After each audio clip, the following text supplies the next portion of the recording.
चलिए, the branch of chemistry which deals with the relationship in between the chemical energy and the electrical energy and how one can be converted into the another is called electrochemistry। तो फिर electrochemistry में हम लोग basically किसके बारे में बात करेंगे? इलेक्ट्रिकल एनर्जी का केमिकल एनर्जी में कन्वर्जन और केमिकल एनर्जी का इलेक्ट्रिकल एनर्जी में कन्वर्जन। तो इन सभी के बारे में जब कभी भी हम लोग डिस्कस कर रहे हैं तो बेसिकली हम इलेक्ट्रोकेमिस्ट्री के बारे में डिस्कस कर रहे हैं, ठीक है। तो इलेक्ट्रिकल एनर्जी जब केमिकल एनर्जी में कन्वर्ट होगा या फिर केमिकल एनर्जी जब इलेक्ट्रिकल एनर्जी में कन्वर्ट होगा तो उसके लिए ना एक डिवाइस लगता है या फिर कोई डिवाइस को यूज किया जाता है, वो पर्टिकुलर सेल कहलाता है। उस पर्टिकुलर चीज को हम लोग सेल बोलेंगे। अब सेल भी दो डिफरेंट टाइप के होते हैं डिपेंडिंग अपॉन कि इलेक्ट्रिकल एनर्जी का कन्वर्जन केमिकल एनर्जी में हो रहा है या फिर केमिकल एनर्जी का कन्वर्जन इलेक्ट्रिकल एनर्जी में हो रहा है। बहुत सिंपल सा, बहुत बेसिक सी चीज से स्टार्ट कर रहा हूं मैं, ठीक है। तो इलेक्ट्रिकल एनर्जी का जब कन्वर्जन केमिकल एनर्जी में होता है तो ऐसे टाइप के सेल को हम लोग बोलते हैं इलेक्ट्रोलाइटिक सेल, ठीक। और ऐसा सेल जिसमें केमिकल एनर्जी का कन्वर्जन इलेक्ट्रिकल एनर्जी में होता है या फिर जिसमें ये बोल सकते हैं कि केमिकल रिएक्शन की मदद से हम लोग इलेक्ट्रिसिटी प्रोड्यूस करते हैं, ऐसे टाइप के सेल को हम लोग बोलते हैं गैल्वेनिक सेल या फिर इलेक्ट्रोकेमिकल सेल, ठीक है। इसको बोला जाता है इलेक्ट्रोलाइटिक सेल जिसमें इलेक्ट्रिकल एनर्जी का कन्वर्जन केमिकल एनर्जी में हो, और इसको बोला जाता है गैल्वेनिक सेल जिसमें केमिकल एनर्जी का कन्वर्जन इलेक्ट्रिकल एनर्जी में। तो बेसिकली हम लोग मेन जो टॉपिक है हमारा ये वाला है, ठीक है। इसको हम लोग बेसिकली पूरा अच्छे से डिस्कस करने वाले हैं। हालांकि इसके बारे में भी पढ़ेंगे बट इसके बारे में मेन डिस्कशन चलेगा, ठीक है। तो आते हैं आगे नेक्स्ट डेफिनेशन पे। दूसरा डेफिनेशन क्या है? Electrolysis. It is the process in which when current is passed through the molten या फिर फ्यूज्ड फॉर्म। molten या फिर फ्यूज्ड फॉर्म बोलने का मतलब जैसे NaCl को पूरा पिघला दिया गया या फिर शुगर को पूरा पिघला देना, उसी को बोलते हैं molten स्टेट उसका, ठीक। molten या फिर फ्यूज्ड फॉर्म और aqueous state of an electrolyte. Electrolyte बोलने का मतलब आप सभी को पता होगा कि ऐसा कोई सॉल्ट जो कि जिसके एक्वस सॉल्यूशन में वो अपने डिफरेंट आयंस में डिसोसिएट कर रहा है, ठीक है। तो ये इलेक्ट्रोलाइट, किसी भी इलेक्ट्रोलाइट का एक्वस सॉल्यूशन लें या फिर उसके मोल्टन स्टेट में, the products are formed due to the oxidation and reduction at anodes and cathode respectively. तो इलेक्ट्रोलिसिस एक ऐसा प्रोसेस है जिसमें इलेक्ट्रोलाइट के फ्यूज्ड स्टेट या फिर एक्वस फॉर्म को डिफरेंट प्रोसेस के थ्रू, मतलब ऑक्सीडेशन के प्रोसेस के थ्रू और रिडक्शन के प्रोसेस के थ्रू एनोड और कैथोड में रेस्पेक्टिवली फॉर्म कर लिया जाता है, ठीक है। यही होता है इलेक्ट्रोलिसिस का प्रोसेस। इलेक्ट्रोलिसिस बोलने का मतलब जो इलेक्ट्रोलाइट है ना उसको दो भाग में तोड़ देना। लिसिस बोलने का मतलब तोड़ देना, है ना। तो वही चीज है। तो इलेक्ट्रोलाइट का दो पार्ट में, ऑब्वियसली दो पार्ट में डिवीजन हो जाएगा, कैटायंस के फॉर्म में और एनायंस के फॉर्म में, ठीक है। क्लियर आ रहा है आवाज सबको? कैटायंस के फॉर्म में और एनायंस के फॉर्म में, ठीक। तो ये बेसिक सा डेफिनेशन हो गया इलेक्ट्रोलिसिस का। समझ में आया सबको? अब आते हैं आगे।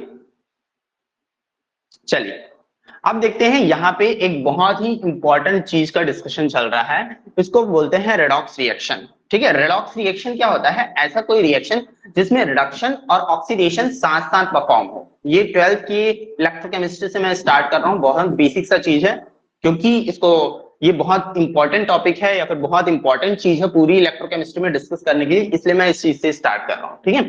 तो देखिए, रेडॉक्स रिएक्शन बोलने का मतलब ऐसा कोई रिएक्शन जिसमें रिडक्शन और ऑक्सीडेशन साथ साथ परफॉर्म हो, उसको बोलते हैं रेडॉक्स रिएक्शन। अब रिडक्शन और ऑक्सीडेशन क्या होता है उस चीज को समझ लेते हैं, ठीक है।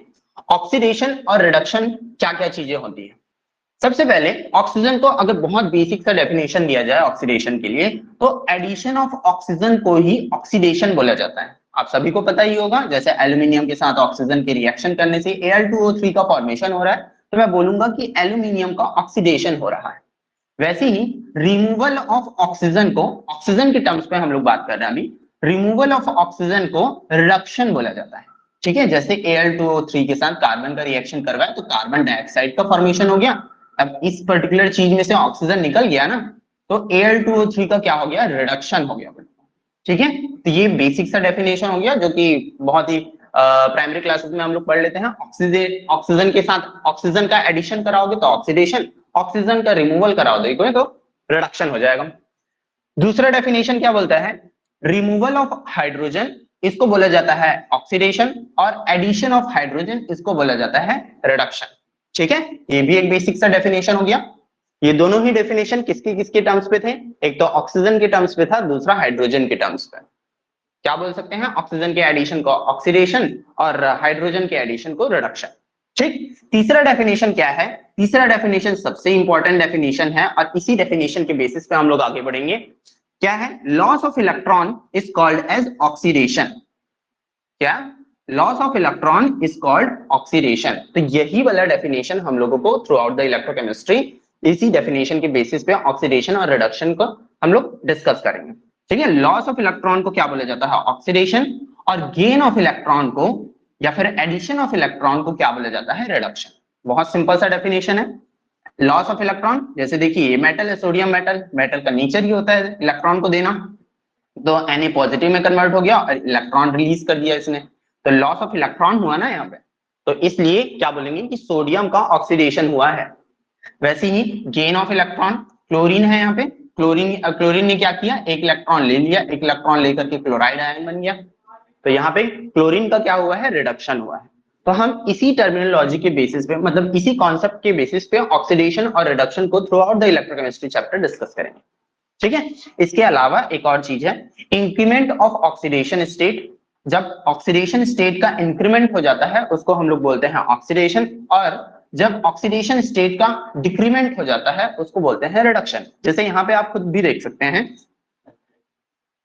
जैसे ये सोडियम है, सोडियम का ऑक्सीडेशन स्टेट यहाँ पे 0 है, यहाँ पे जाने के बाद ये +1 हो गया, तो 0 से +1 हो जा रहा है। ठीक है, 0 से +1 हो जा रहा है ये, तो ऑक्सीडेशन स्टेट में क्या हुआ? इंक्रीमेंट हुआ ना, तो इसको बोलेंगे हम लोग क्या? ऑक्सीडेशन। और अगर डिक्रीमेंट हो जाएगा तो यहाँ पे देखिए ये 0 है और यहाँ पे आकर के -1 हो गया ऑक्सीडेशन स्टेट, तो यहाँ पे डिक्रीमेंट हुआ ना, 0 से कम हो गया, तो इसलिए यहाँ पे इसको बोला जाएगा रिडक्शन। ठीक है, बहुत बेसिक सा चीज था, बहुत बेसिक सा डिस्कशन कर रहे हैं हम लोग अभी यहाँ पे। ठीक है, तो यहां तक समझ में आया सबको? बताइए। Yes sir. ठीक, चलिए आगे बढ़ते हैं फिर। अब देखिए इलेक्ट्रोलाइटिक सेल का रिप्रेजेंटेशन किस तरीके से किया जाता है। Representation of electrolytic cell. अब इलेक्ट्रोलाइटिक सेल में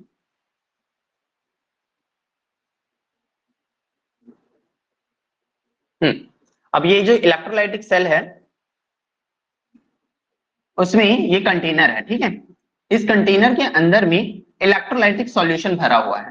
ठीक है, अब ये इलेक्ट्रोलाइटिक सॉल्यूशन किसी भी इलेक्ट्रोलाइट का हो सकता है। ठीक, किसी भी इलेक्ट्रोलाइट का हो सकता है। इलेक्ट्रोलाइट बोलने का मतलब जो आयंस प्रोड्यूस करते हैं, जिसके पास कैटायंस और एनायंस प्रेजेंट हो। ठीक है, एक्वा सॉल्यूशन जब हम लोग इसको बनाते हैं तो फिर वो कैटायंस और एनायंस में ब्रेक कर जाते हैं। ठीक, तो ये इलेक्ट्रोलाइटिक सॉल्यूशन है। इस पर्टिकुलर इलेक्ट्रोलाइटिक सॉल्यूशन में 2 रॉड रहता है। ठीक है, ये एक पहला रॉड और ये दूसरा रॉड।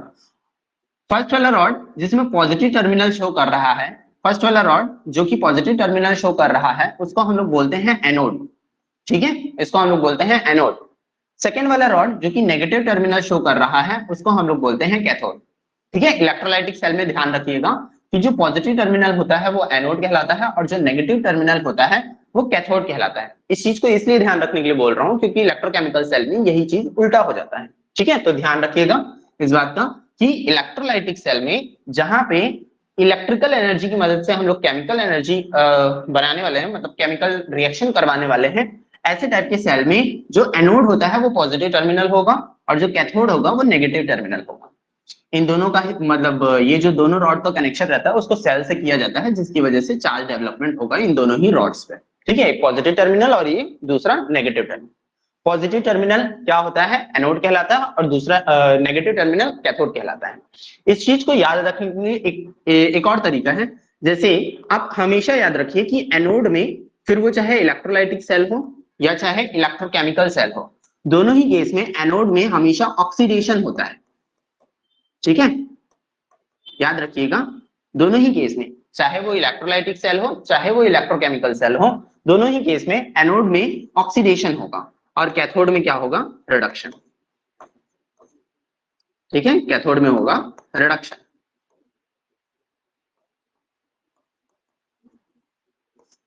ठीक है, कैथोड में क्या होगा? रिडक्शन। तो इस चीज को याद रखिएगा, एनोड में हमेशा ऑक्सीडेशन होता है और कैथोड में हमेशा रिडक्शन होता है, फिर वो चाहे इलेक्ट्रोकेमिकल सेल हो या चाहे इलेक्ट्रोलाइटिक सेल हो। अब देखिए इसमें इलेक्ट्रोलाइटिक सेल में इसका फंक्शन किस तरीके से मतलब ये किस तरीके से फंक्शन करता है। एनोड में आपको देखने को मिल रहा है कि ये ऑक्सीडेशन होगा और कैथोड में क्या होगा, रिडक्शन टेक्स प्लेस। ठीक है, ये दोनों मेटल के प्लेट्स हैं। अभी मेटल के प्लेट्स डिफरेंट डिफरेंट टाइप के हो सकते हैं, ये इनर्ट भी हो सकता है और रिएक्टिव भी हो सकता है, जिसके बारे में आगे डिस्कशन किया गया है।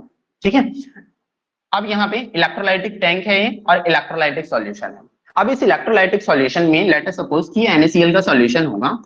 ठीक है, NaCl का, तो इसमें Na पॉजिटिव आयन होगा और Cl नेगेटिव आयन होगा। तो जो नेगेटिव आयन होते हैं इलेक्ट्रोलाइटिक सॉल्यूशन के, वो पॉजिटिव टर्मिनल पे जाकर के अट्रैक्ट होंगे और जो पॉजिटिव आयंस होंगे इलेक्ट्रोलाइटिक सॉल्यूशन के, वो नेगेटिव टर्मिनल्स पे जाकर के अट्रैक्ट होंगे।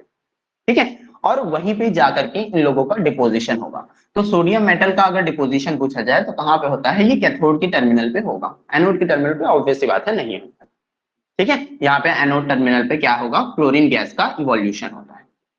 ठीक है, समझ में आया ये वाला बात, बताइए। इलेक्ट्रोलाइटिक सॉल्यूशन में हमेशा पॉजिटिव टर्मिनल के पास आपको नेगेटिव टर्मिनल जाता हुआ दिखेगा और नेगेटिव टर्मिनल के पास पॉजिटिव वाला जो आयंस रहेगा वो जाता हुआ दिखेगा, और उन्हीं लोगों का रेस्पेक्टिव प्लेस पे डिपोजिशन होता है। ठीक है, अब देखिए यहाँ पे electrolysis is a non spontaneous process. Electrolysis का जो प्रोसेस होता है वो नॉन स्पॉन्टेनियस है, मतलब खुद ब खुद नहीं होता ये वाला प्रोसेस।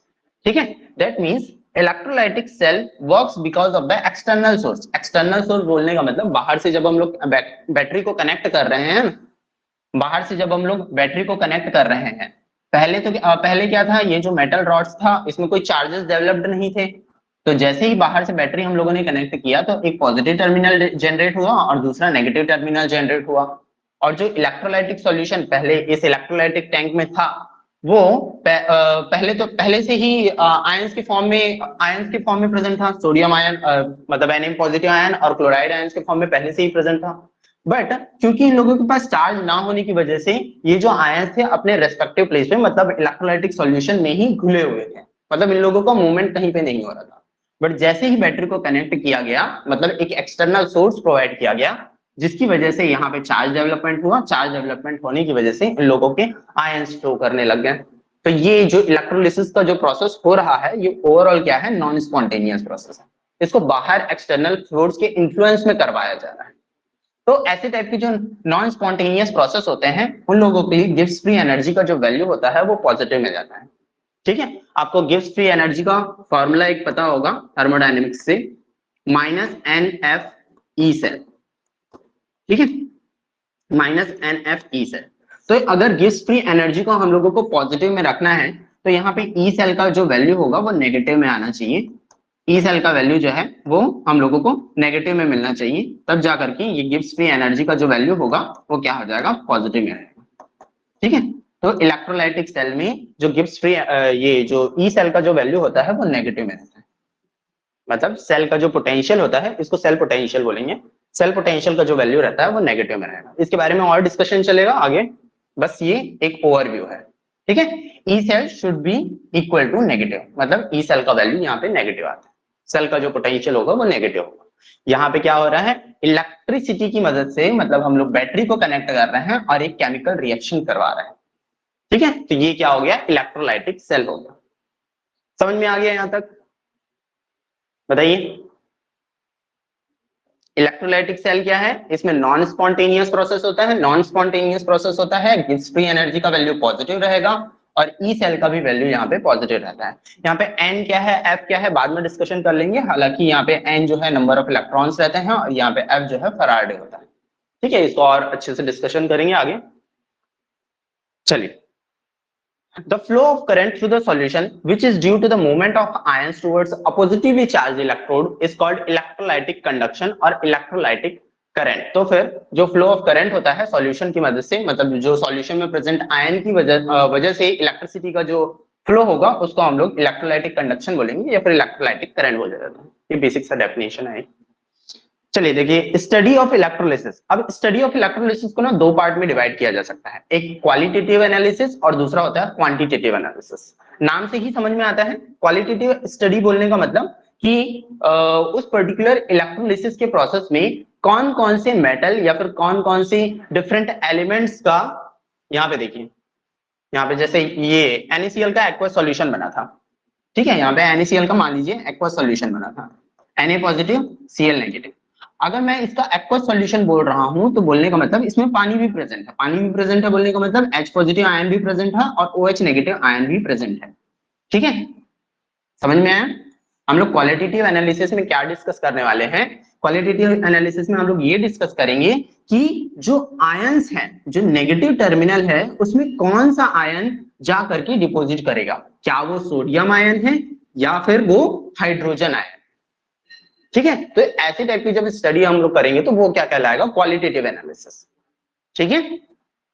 मैंने क्या कहा, अगर सोडियम क्लोराइड का एक्वस सॉल्यूशन बनाया गया तो एक्वस सॉल्यूशन में Na पॉजिटिव आयन प्रेजेंट होगा, Cl नेगेटिव आयन प्रेजेंट होगा, और एक्वस सॉल्यूशन क्योंकि बना है तो पानी के भी तो आयंस प्रेजेंट रहेंगे ना, H पॉजिटिव आयन और OH नेगेटिव आयन, ये भी तो प्रेजेंट रहेगा ही।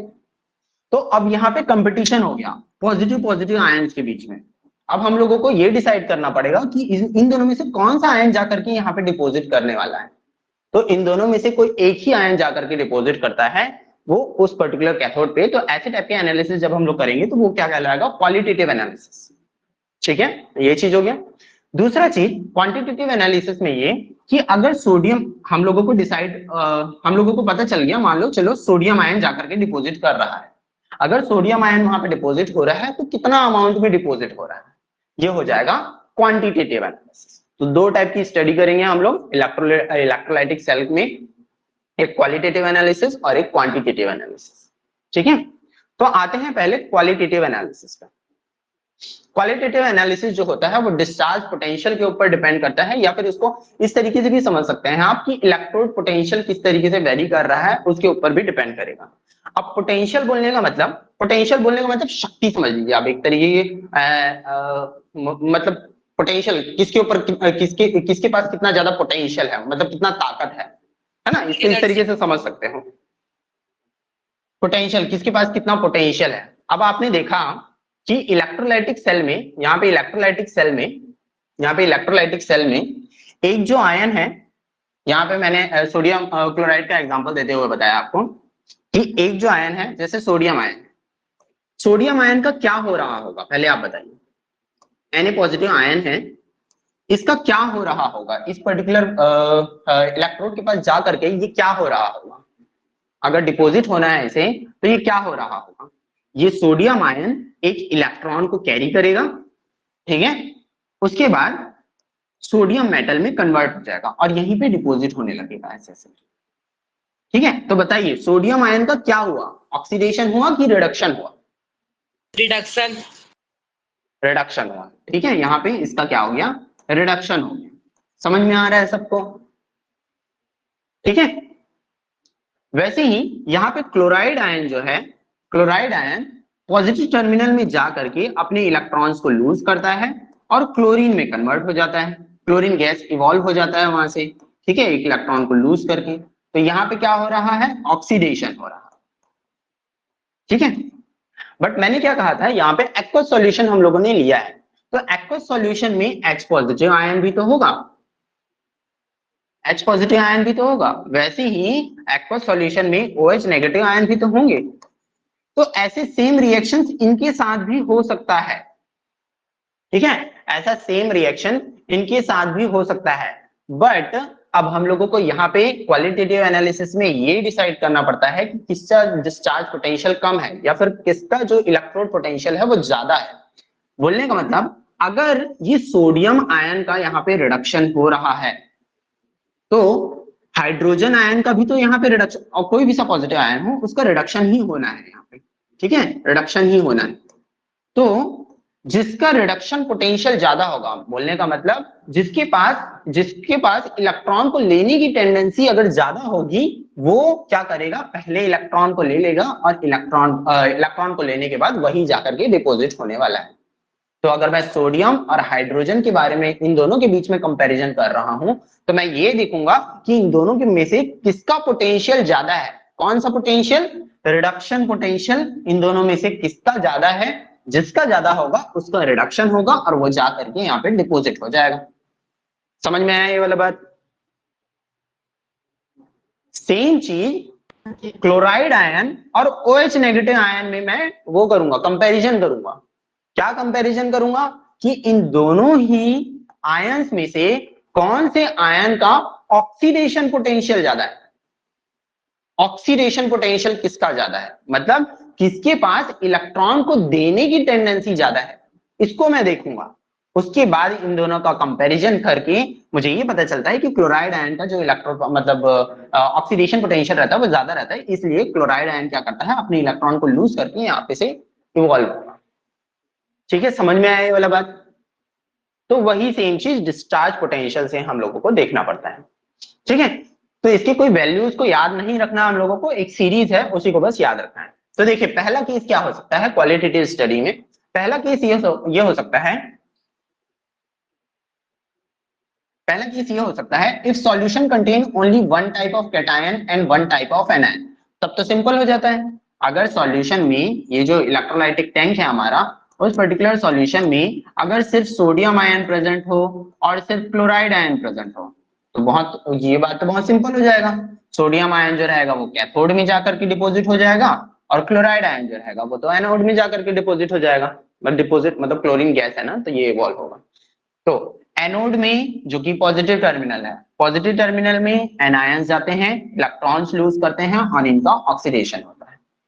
ठीक है, वैसे ही कैथोड में जो कि नेगेटिव टर्मिनल है उसमें कैटायंस जाते हैं और इलेक्ट्रॉन को लेकर के रिडक्शन कर लेते हैं।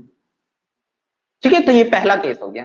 पहले केस में क्या देखा हम लोगों ने कि जब सिर्फ एक ही टाइप का कैटायन और एक ही टाइप का एनायन प्रेजेंट हो तब होगा क्या।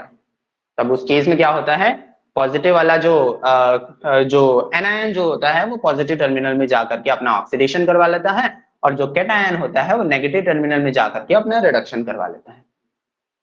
दूसरे केस पे आते हैं जहां पे कंपटीशन स्टार्ट होगा। If the solution contain more than one type of cation and anion, then we use discharge potential. Discharge potential here ions having less discharge potential is preferred.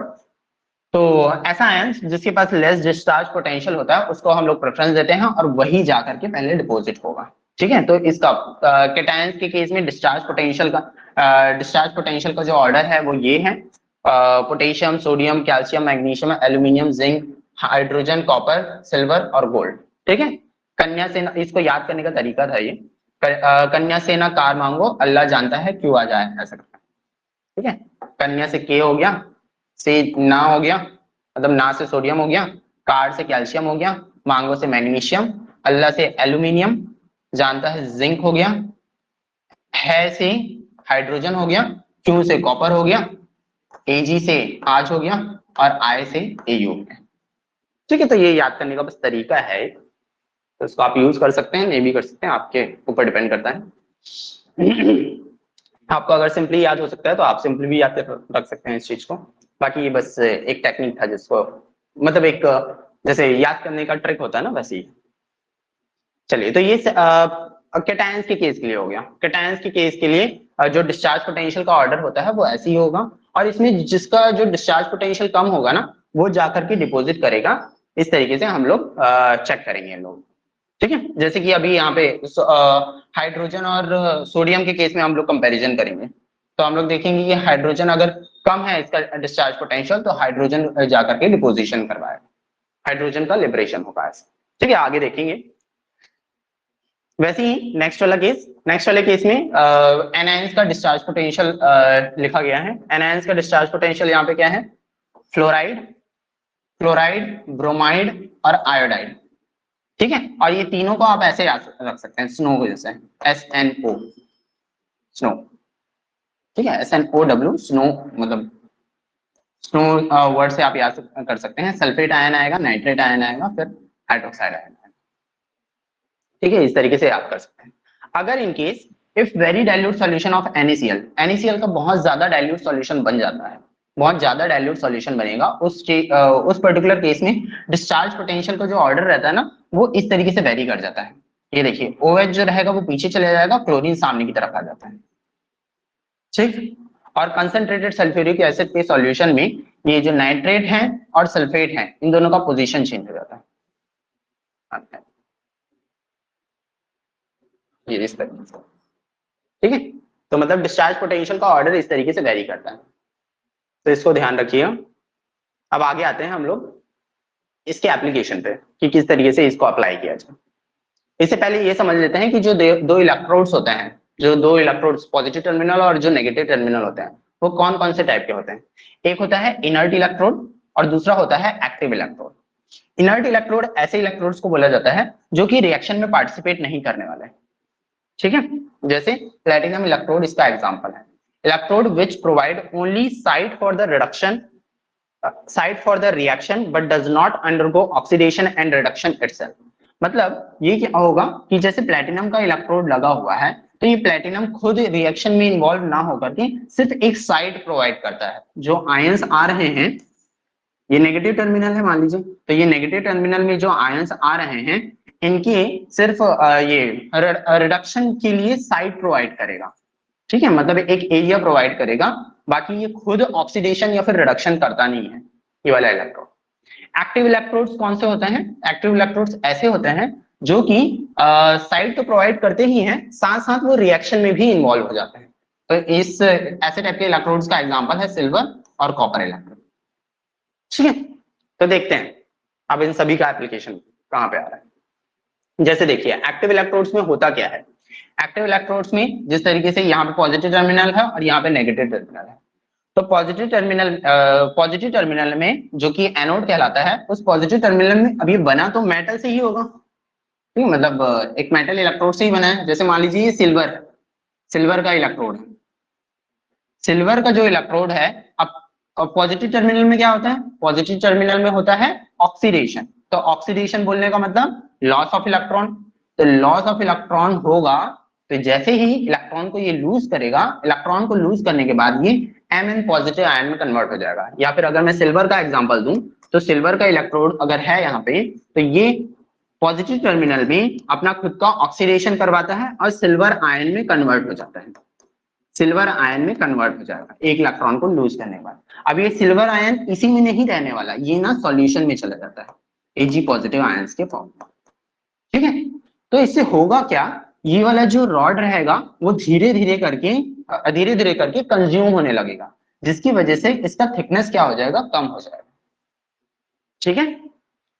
Same case अगर यहाँ पे देखा जाए, तो यहाँ पे क्या है? ये कैथोड टर्मिनल है। कैथोड टर्मिनल में क्या होता है? जो भी आयंस यहाँ पे लिबरेट हुए हैं, जैसे Ag पॉजिटिव आयंस लिबरेट हुआ, ठीक है।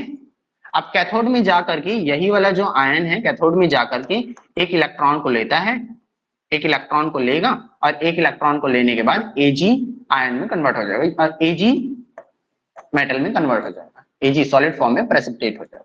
तो ये जितना पहले इसका थिकनेस था, उससे ज्यादा इसका थिकनेस हो जाता है after the end of the reaction, ठीक है। तो एक्टिव इलेक्ट्रोड्स में इस टाइप के वेरिएशंस देखने को मिलते हैं। यहाँ पे क्या होता है? वेट ऑफ एनोड डिक्रीज हो जाता है और वेट ऑफ कैथोड इंक्रीज हो जाता है। ऐसा ना, वो कॉपर रिफाइनिंग जब मेटलर्जी आप पढ़ेंगे, तो मेटलर्जी में आप कॉपर का ना रिफाइनिंग ऐसे ही किया जाता है, इम्प्योर और प्योर रॉड्स के बीच में, ठीक है। इम्प्योर रॉड्स रहता है यहाँ पे और यहाँ पे प्योर रॉड रहता है, कॉपर का प्योर रॉड रहता है। तो इम्प्योर रॉड में से कॉपर का आयन, क्योंकि हम लोगों को कॉपर का एक्सट्रैक्शन करना रहता है उसमें, तो एक्सट्रैक्शन ऑफ द मेटल्स एक 12th में एक टॉपिक है, मेटलर्जी करके एक चैप्टर है, उसमें आप देखेंगे कि कॉपर का एक्सट्रैक्शन इलेक्ट्रोलाइटिक प्लेटिंग की मदद से इसी तरीके से की जाती है। यहाँ पे दोनों ही जो रॉड्स रहेंगे वो कॉपर के ही बने हुए रहते हैं। जो नेगेटिव वाला टर्मिनल रहता है वो प्योर वाला कॉपर रहता है और जो पॉजिटिव वाला टर्मिनल रहता है वो इम्प्योर वाला कॉपर रहता है।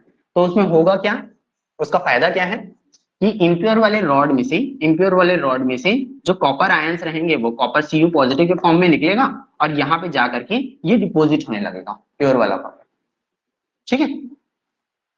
और यहाँ पे मड क्रिएट हो जाता है, जो इम्प्योरिटीज रहती हैं इलेक्ट्रोलाइटिक मड बोला जाता है उसको। खैर वो बात की बात है। बाकी इस तरीके से होता है सर हम्म ये कॉपर आयन जो है हाँ हाँ कैथोड में जाकर इलेक्ट्रॉन को लेता है, इसीलिए जाकर के वहां पर जम जाता है। हाँ, यहाँ पे इसलिए ये क्या हो जाएगा, उसका प्रेसिपिटेट हो जाएगा यहाँ पे। ठीक है। Yes sir. मतलब कॉपर का रिफाइनिंग इसी तरीके से होता है, उसी को रिफाइनिंग ऑफ द कॉपर बोला जाता है। चलिए अब इसकी एप्लीकेशंस को देखते हैं, जो डिस्चार्ज पोटेंशियल था ना उसका एप्लीकेशन। अब यहाँ पे देखिए पहला एग्जांपल NaCl का। NaCl ना यहाँ पे मॉल्टन स्टेट में है बोल रहा है, और प्लेटिनम का इलेक्ट्रोड यूज किया गया है। तो कैथोड में क्या होगा, एनोड में क्या होगा, और उसके अदर इफेक्ट्स क्या होंगे उसको देखते हैं। ठीक है। अब इलेक्ट्रोलाइटिक सॉल्यूशन है मेरा। इलेक्ट्रोलाइटिक सॉल्यूशन में एक Na पॉजिटिव आयन प्रेजेंट है और दूसरा क्लोराइड आयन प्रेजेंट है। इन दोनों के अलावा और कोई प्रेजेंट नहीं है, और इलेक्ट्रोड भी वो है, मतलब इनर्ट इलेक्ट्रोड है। तो ऑब्वियस सी बात है कि जो पॉजिटिव आयन होगा वो कैथोड में जाएगा, और नेगेटिव आयन जो होगा वो एनोड में जाएगा। तो पॉजिटिव नेगेटिव टर्मिनल में हम लोगों को सोडियम मेटल का फॉर्मेशन होता है, और एनोड जो कि पॉजिटिव टर्मिनल है वहां पे क्लोरीन गैस का लिबरेशन होगा। ठीक है, सिंपल सा चीज, समझ में आया ये वाली बात। नेक्स्ट वाले केस में जहां पे NaCl का सॉल्यूशन बनाया गया है, NaCl का सॉल्यूशन, अब यहाँ पे प्लेटिनम इलेक्ट्रोड ही यूज किया गया है, इनर्ट इलेक्ट्रोड है। बोलने का मतलब यहाँ पे जो इलेक्ट्रोड रहेगा वो रिएक्शन में पार्टिसिपेट नहीं करने वाला। तो ओवरऑल आयन कौन कौन से देखिए, सोडियम आयन प्रेजेंट है, H पॉजिटिव आयन प्रेजेंट है, क्लोराइड आयन प्रेजेंट होगा, और हाइड्रोक्साइड आयन प्रेजेंट होगा। ठीक है। तो हम लोग अब डिस्चार्ज पोटेंशियल से डिसाइड करेंगे कि कौन सा आयन का लिबरेशन होने वाला है कहाँ कहाँ पे। ठीक है। तो पहले कंपटीशन किन किन के बीच में है, सोडियम आयन के बीच में और हाइड्रोजन आयन के बीच में। तो आप डिस्चार्ज पोटेंशियल में जाइए, डिस्चार्ज पोटेंशियल में ये देखिए कि किसका डिस्चार्ज पोटेंशियल कम है। ठीक है, जिसका कम वाला वैल्यू रहेगा, जैसे हाइड्रोजन और सोडियम में हम लोगों को कंपैरिजन करना है, तो हाइड्रोजन पहले आ रहा है, मतलब बाद में आ रहा है। इसका डिस्चार्ज पोटेंशियल कम है और इसके कंपैरिजन में, सोडियम के कंपैरिजन में। तो ये वाला जो डिस्चार्ज पोटेंशियल रहेगा, मतलब हाइड्रोजन को हम लोग कहाँ पे लिबरेट करवाएंगे, कैथोड में लिबरेट करवाएंगे। ठीक है, हम लोगों को कम वाला वैल्यू, डिस्चार्ज पोटेंशियल की कम वाला वैल्यू जो आता है उसी वैल्यू को लेना पड़ता है। ठीक है, पॉजिटिव वाले केस में और नेगेटिव वाले केस में, दोनों में। तो यहाँ पे हाइड्रोजन का लिबरेशन होगा कौन से टर्मिनल पे, कैथोड के टर्मिनल पे। वैसे ही एनोड के टर्मिनल में अब हम लोग किसके किसके बीच में कंपैरिजन करेंगे, क्लोराइड आयन और OH नेगेटिव आयन के बीच में। तो क्लोराइड आयन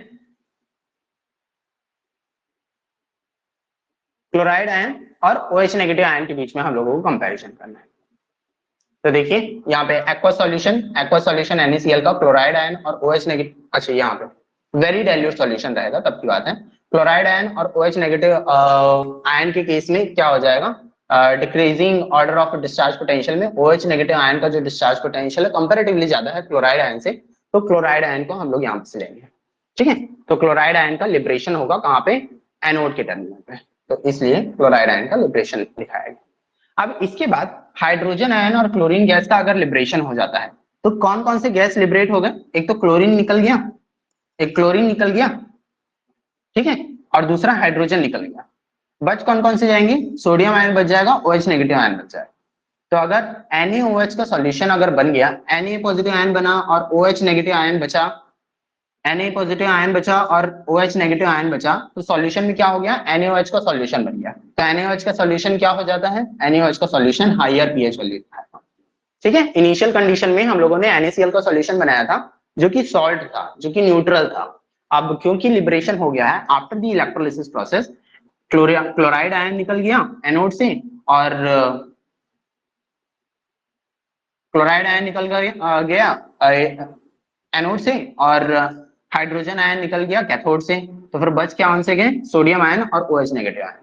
तो ये दोनों ही आयंस मिल करके जो सॉल्यूशन का pH रहता है उसको इंक्रीज कर देता है, न्यूट्रल से pH को इंक्रीज कर देता है। ठीक है, थर्ड वाला देखिए, थर्ड वाले में CuCl2 का सॉल्यूशन है, प्लेटिनम का इलेक्ट्रोड है, ये भी क्या है, इनर्ट इलेक्ट्रोड। तो इसका एक्वा सॉल्यूशन बना। एक्वा सॉल्यूशन में अब कौन कौन से आयन प्रेजेंट हो गए, कॉपर का 2 positive ion, H positive ion, chloride का नेगेटिव आयन और OH नेगेटिव आयन। तो अगर कॉपर और हाइड्रोजन में हम लोग कंपैरिजन करते हैं तो Cu का जो इलेक्ट्रोड पोटेंशियल वो डिस्चार्ज पोटेंशियल रहता है वो कंपैरेटिवली कम रहता है, तो इसलिए कॉपर का डिपोजिशन होगा। कॉपर का डिपोजिशन होगा कैथोड में और क्लोरीन का इवोल्यूशन होगा एनोड पे। ठीक है, वैसे ही कॉपर CuBr का सॉल्यूशन अगर लिया जाएगा तो कॉपर इस तरीके से बाकी सभी ऑर्डर्स लिखे हुए हैं।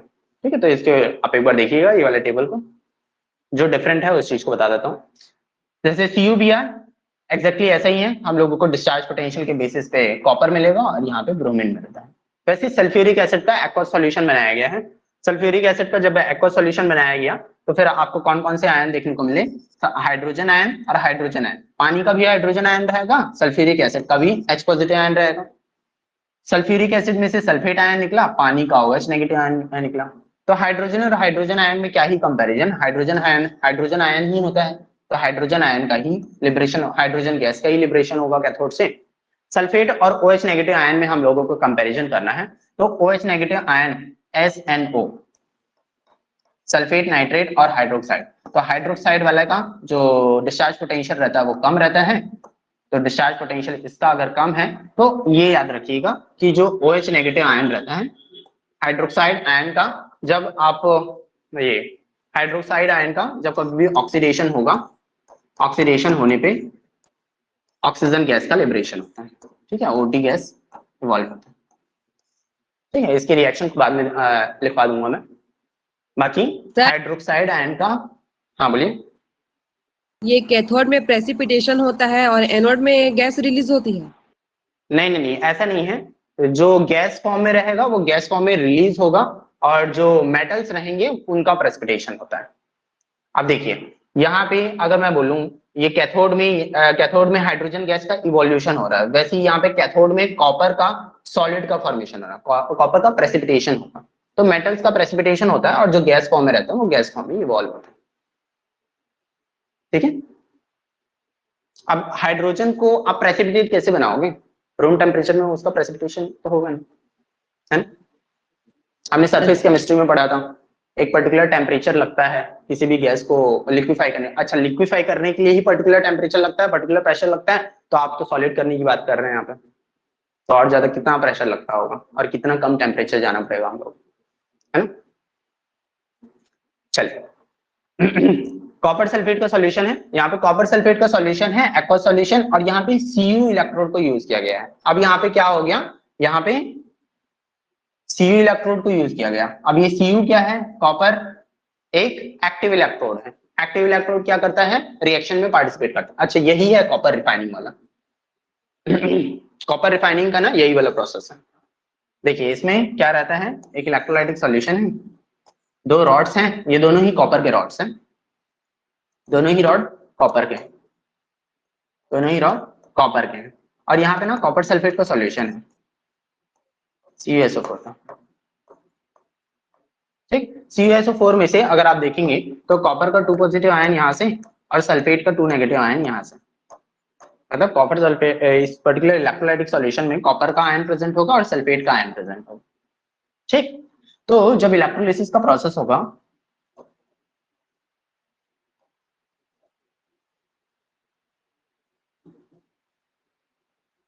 इलेक्ट्रोलिसिस का जब प्रोसेस होगा, इलेक्ट्रोलिसिस के प्रोसेस में क्या होता है, जब पॉजिटिव टर्मिनल है जहां पे कॉपर का रॉड लगा हुआ है, कॉपर का ये जो रॉड लगा हुआ है यही इलेक्ट्रोलिसिस के प्रोसेस में पार्टिसिपेट करता है।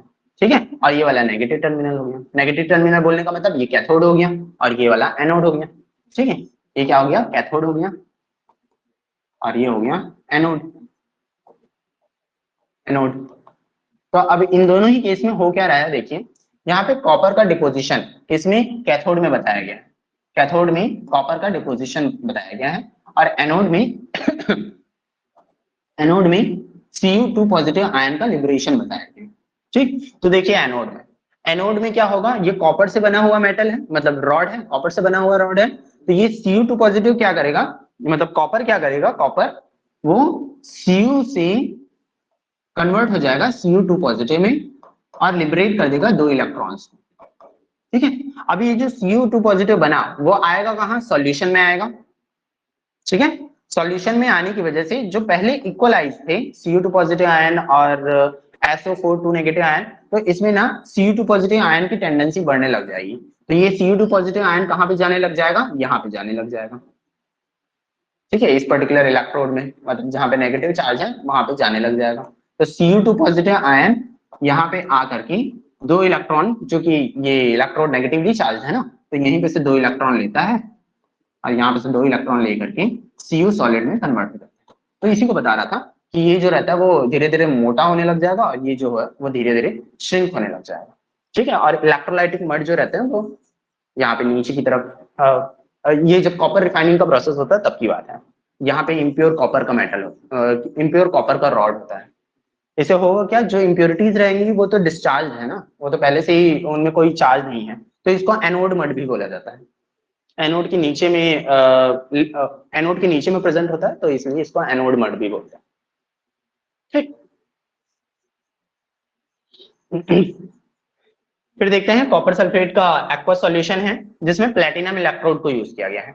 तो अगर आप प्लेटिनम इलेक्ट्रोड को यूज करते हैं तो यहाँ पे कॉपर कोई रिएक्शन शो नहीं करेगा। इसमें आयंस कौन कौन से लिबरेट होंगे, एक तो कॉपर का आयन होगा, H पॉजिटिव आयन होगा, सल्फेट आयन होगा और OH नेगेटिव आयन होगा।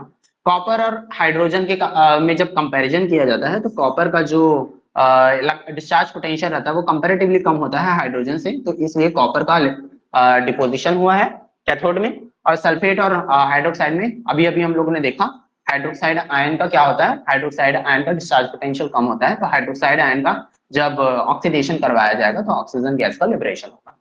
अब इन दोनों ही निकल गए सॉल्यूशन से, तो कौन कौन से आयन बच गए, हाइड्रोजन आयन बच गए, सल्फेट आयन बच गया। तो ये दोनों ही अगर आयंस बच गए हैं, ये दोनों ही आयंस बच गए हैं तो H2SO4 का सॉल्यूशन बनेगा। और H2SO4 का सॉल्यूशन बन रहा है तो सॉल्यूशन क्या हो जाता है, एसिडिक हो जाता है, जिसकी वजह से इलेक्ट्रोलाइटिक सॉल्यूशन का पीएच घट जाएगा। ठीक है, ये एडिशनल ज्ञान है समझ लीजिए। तो वैसे ही बाकी सभी दो तीन रिएक्शन है, इसको एक बार और देख लीजिएगा। ठीक, मैं आगे बढ़ता हूँ। ये हो गया, ये जो अभी हम लोगों ने डिस्कस किया वो क्या था, वो क्या था बताइए, क्वालिटेटिव एनालिसिस था, क्वांटिटेटिव एनालिसिस था, क्वालिटेटिव। बताइए। क्वालिटेटिव एनालिसिस था। तो इस तरीके से हम लोग एनालाइज कर सकते हैं कि पॉजिटिव टर्मिनल में और नेगेटिव टर्मिनल में कौन कौन से आयंस या फिर कौन से मेटल्स का लिबरेशन होता है, ठीक है, या फिर प्रेसिपिटेशन होता है। अब आते हैं हम लोग क्वांटिटेटिव एनालिसिस पे, quantitative aspect of electrolytic cell. Quantitative aspect में हम लोग क्या देखने वाले हैं, वेट, वॉल्यूम और मोल्स के बारे में। ठीक है, कि जो मेटल इलेक्ट्रोड में, मतलब कोई भी से पॉजिटिव टर्मिनल में या चाहे नेगेटिव टर्मिनल में जाकर के डिपॉजिट हो रहा है, उसका वेट क्या होगा, या तो वॉल्यूम क्या होगा, या तो नंबर ऑफ मोल्स कितने होंगे। ठीक है, उन चीजों को अब हम लोगों को समझना है। तो उन सभी चीजों को समझने से पहले थोड़ा सा हम लोग एक इलेक्ट्रॉन, मतलब एक इलेक्ट्रॉन के ऊपर चार्ज कितना होता है, एक मोल इलेक्ट्रॉन के ऊपर कितना चार्ज होता है, उसके बारे में डिस्कस कर लेते हैं। ठीक है, ये आगे चल के इसका इंपॉर्टेंस समझ में आएगा, क्यों देखेंगे बाद में। तो देखिए, एक जो इलेक्ट्रॉन होता है, एक मोल जो इलेक्ट्रॉन होता है उसके ऊपर जो टोटल चार्ज होता है वो 96500 कूलम के बराबर होता है। ठीक है, अब वो आया कहां से, जैसे देखिए एक इलेक्ट्रॉन के ऊपर चार्ज आपको पता ही होगा कि 1.6 इंटू 10⁻⁻19 कूलम होता है। ठीक है, 1.6 इंटू 10⁻⁻19 कूलम होता है एक इलेक्ट्रॉन के ऊपर चार्ज। तो एक मोल इलेक्ट्रॉन के ऊपर जो चार्ज होगा वो Avogadro number into 1.6 into 10⁻⁻9 coulomb के बराबर होगा कि नहीं, बताइए। एक जो मोल इलेक्ट्रॉन होगा, एक मोल इलेक्ट्रॉन के ऊपर जो चार्ज होगा वो चार्ज किसके बराबर हो जाएगा, 1.6 इंटू 10⁻⁻19 इंटू 6.022 इंटू 10⁻23 के बराबर होगा ना, बताइए, इसके बराबर होगा। तो इसको हम लोग बोल सकते हैं 96500, जिसका एक्चुअल वैल्यू 96486 आता है, जिसको अप्रोक्सीमेटली हम लोग 96500 कूलम पर मोल बोलेंगे। ठीक है, ये क्या है, कूलम पर मोल, ये कूलम पर मोल लगा लीजिएगा। इसमें बोलने का मतलब ही ये है कि ये जो charge on 1 mole of electron 96500 coulomb दिखाया गया है, तो इसको आप 96500 कूलम पर मोल ऐसा करके लिख सकता है। इसका रिप्रेजेंटेशन का क्या मतलब हुआ कि एक मोल इलेक्ट्रॉन में जो टोटल चार्ज होते हैं वो कितना होता है, 96500 कूलम के बराबर। ठीक है, अब जैसे कि हम लोगों ने डिस्कस किया था कि क्वालिटेटिव और क्वांटिटेटिव एनालिसिस में हम लोग दो लॉज के बारे में अब बात करेंगे। एक होता है फैराडे के दो लॉ के बारे में बात करेंगे, एक फर्स्ट लॉ और दूसरा सेकंड लॉ। फर्स्ट लॉ के अकॉर्डिंग होता ये है कि जो अमाउंट है, जो amount of metal deposited at particular electrode will be directly proportional to the charge flown through that particular cell. ठीक है, मैं जो बोला वो बस इसको मैथमेटिकली फॉर्म में लिख दिया गया है। यहाँ पे क्या बोला गया है, क्या बोला गया है यहाँ पे, जो W है वो डायरेक्टली प्रोपोर्शनल है चार्ज के। ठीक है, W जो है वो डायरेक्टली प्रोपोर्शनल है चार्ज के। W क्या शो कर रहा है, W शो कर रहा है वेट, इसका वेट, वेट ऑफ मेटल। ठीक है, या फिर weight of that particular element, weight of that metal. मैं मेटल लेकर के चल रहा हूँ फिलहाल के, तो मेटल के वेट से ही हम लोग मोस्टली डील करने वाले हैं, तो इसलिए मैं इसको मेटल बोलूंगा, बट ये एक्चुअल में एलिमेंट बोलना ज्यादा सही रहेगा इसको। ठीक है, क्योंकि मेटल के अलावा क्लोरीन गैस भी तो इवॉल्व हो रहा है ना, ऑक्सीजन गैस भी तो इवॉल्व हो रहा है ना, तो इसलिए तो फिलहाल के लिए मैं मेटल बोलते हुए चल रहा हूँ, आप इसको एलिमेंट समझिए, क्योंकि मोस्टली हम लोगों का जो फोकस रहेगा वो मेटल पे रहेगा इसलिए। तो वेट ऑफ जो मेटल होगा दैट जो कि डिपोजिट होगा इस इलेक्ट्रोलाइटिक सेल में, जो एक कैथोड टर्मिनल था, इस कैथोड टर्मिनल में जो मेटल का जो वेट होगा, जो डिपॉजिट होगा उस पर्टिकुलर कैथोड टर्मिनल में, वो डायरेक्टली प्रोपोर्शनल होगा charge flown through that particular cell. मतलब कितना अमाउंट ऑफ इलेक्ट्रिसिटी आप उसमें प्रोवाइड कर रहे हैं वो उसके डायरेक्टली प्रोपोर्शनल होता है।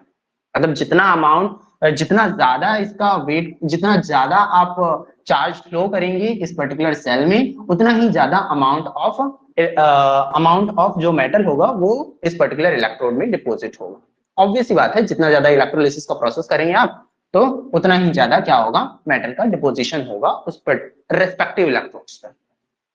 ठीक है, ये जो चार्ज होता है वो बराबर होता है I इंटू टी के। I इंटू टी बोलने का मतलब I जो है वो करंट को शो कर रहा है, T जो है वो टाइम को शो कर रहा है। ठीक है, करंट को हम लोग एम्पियर में लेते हैं, करंट को हम लोग एम्पियर में लेंगे और टाइम को हम लोग सेकेंड्स में लेंगे। ठीक है, करंट को हम लोग एम्पियर में लेंगे और टाइम को हम लोग सेकेंड्स में लेंगे। समझ में आया? अब जो इसका फॉर्मूला बना, वेट जो है वो डायरेक्टली प्रोपोर्शनल है चार्ज के, तो प्रोपोर्शनैलिटी के साइन को हटाते हुए एक प्रोपोर्शनैलिटी कांस्टेंट लगाना पड़ता है Z। ठीक है, इस Z का मतलब क्या है, इस Z का मतलब ये है, Z will be equal to W upon Q भी लिख सकते हैं इसको, प्रोपोर्शनैलिटी कांस्टेंट है W is equal to Z into Q। ठीक है, ये जो Z है उसको किस तरीके से लिखा जा सकता है, Z is equal to W upon Q। ठीक है, अगर वेट का वैल्यू 1 रख दिया जाए और Q का वैल्यू भी 1 रख दिया जाए, अच्छा Q का वैल्यू अगर 1 रख दिया जाए तो Z जो होगा ना वो W के बराबर हो जाए।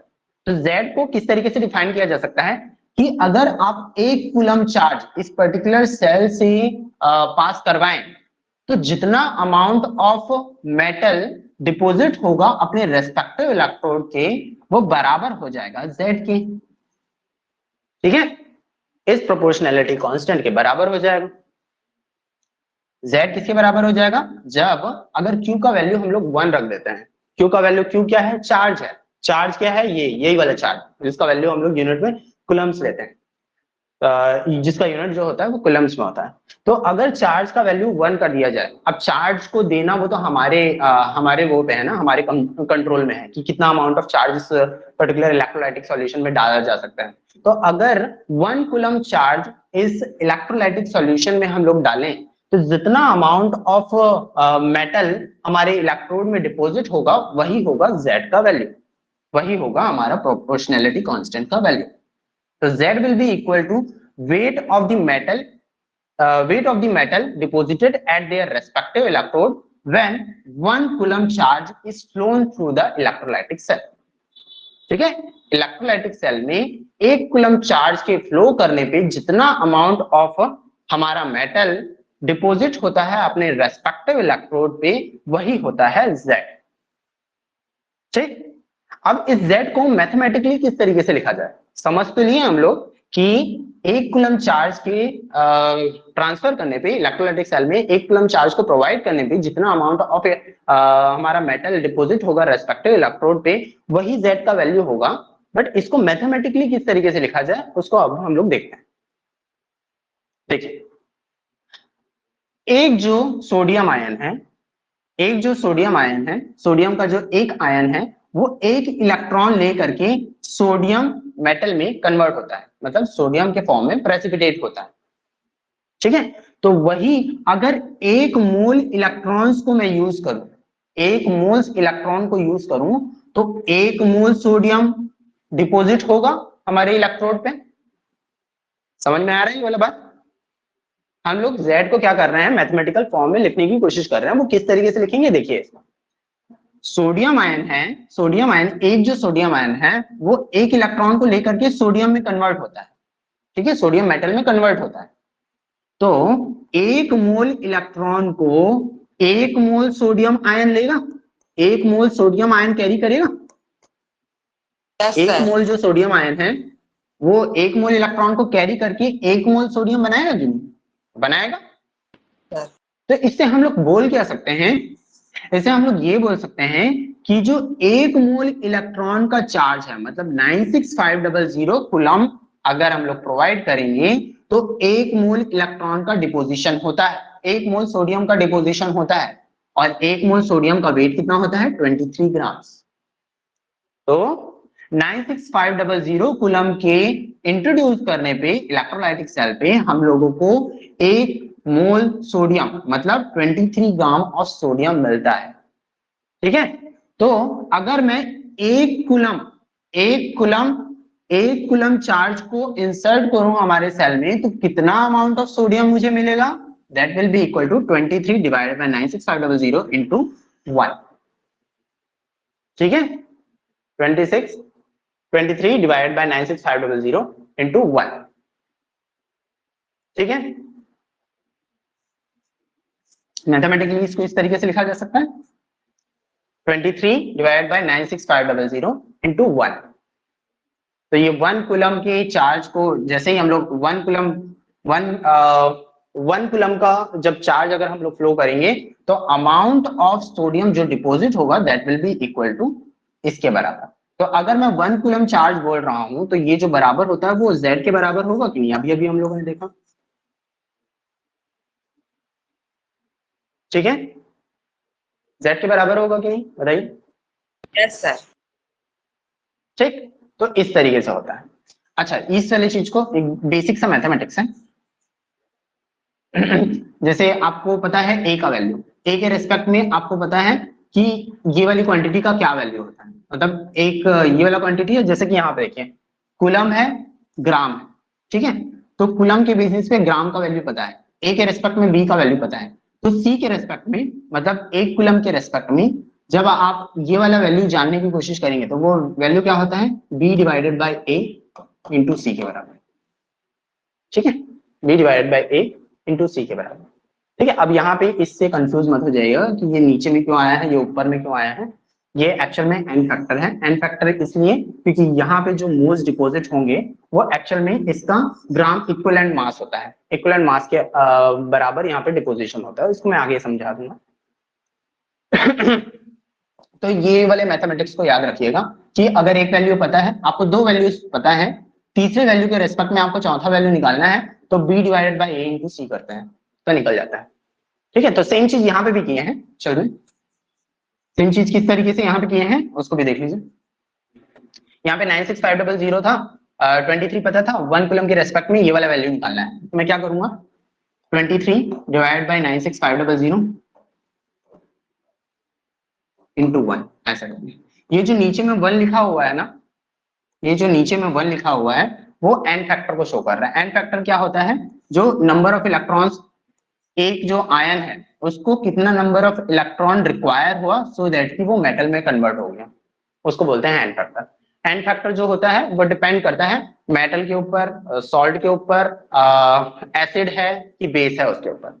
एन फैक्टर को मैं थोड़ा सा एक डेफिनेशन बता देता हूँ किस तरीके से निकाला जाता है। एसिड का एन फैक्टर बराबर होगा H पॉजिटिव आयन के लिबरेशन के, बेस का जो एन फैक्टर होता है वो बराबर होता है OH नेगेटिव आयन के लिबरेशन के, सॉल्ट का जो एन फैक्टर होता है वो बराबर होता है नंबर ऑफ टोटल चार्ज। जैसे NaCl का जो नंबर ऑफ टोटल चार्ज होगा, जैसे NaCl का एन फैक्टर अगर मैं पूछूंगा आपसे तो NaCl का या तो पॉजिटिव आयन का टोटल चार्ज ले लीजिए या तो नेगेटिव आयन का टोटल चार्ज, सोडियम आयन है तो Na पॉजिटिव हो जाएगा, तो एक ही आयन आता है, एक ही चार्ज आता है, तो इसलिए 1।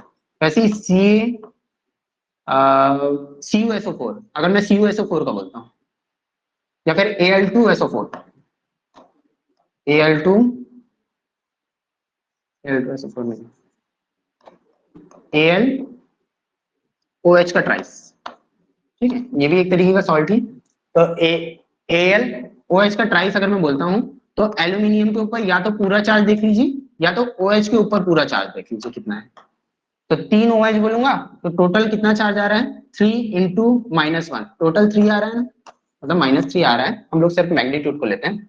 वैसे ही एल्यूमिनियम के ऊपर कितना चार्ज आ रहा है, +3 का आ रहा है, तो 3, तो 3 इसका n फैक्टर हो जाता है, ठीक है। तो ये n फैक्टर को लिया जाता है हम लोग n फैक्टर को लेते हैं हम लोग। सर देखिए फिर अब हाँ सर ये जो आप साइड में लिख रहे हैं ना, ये दिख नहीं रहा सर अच्छे से।